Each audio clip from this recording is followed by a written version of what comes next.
Hello বন্ধুরা, নমস্কার, শুভ সকাল। শুরু করছি আমার নতুন একটি ব্লগ।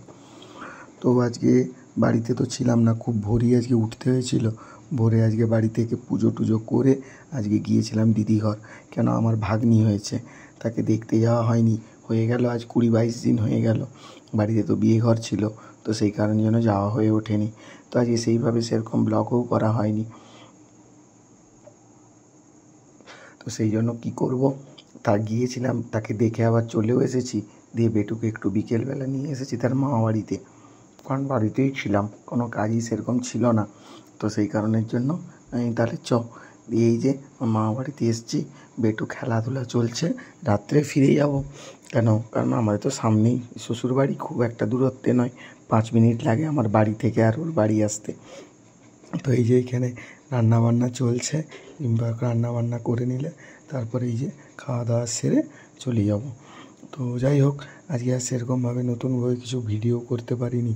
খুব খারাপ লাগছে, কেন প্রতিদিন কাজের ব্যস্ততাতে এমনই হচ্ছে যে আমি ক্লিপগুলো নিতে পারছি না।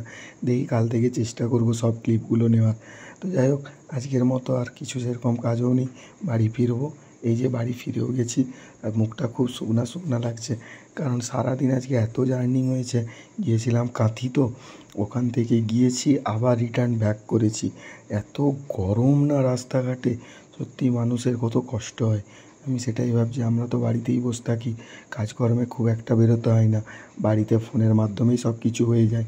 আর বাকি রইল আমার টিউশনি, সেটাও তো আমার বসে শুয়েই কেটে যায়।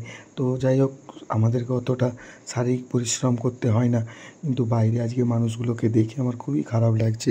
এত রোদ, এই রোদের মধ্যে মানুষ কত পরিশ্রম করে।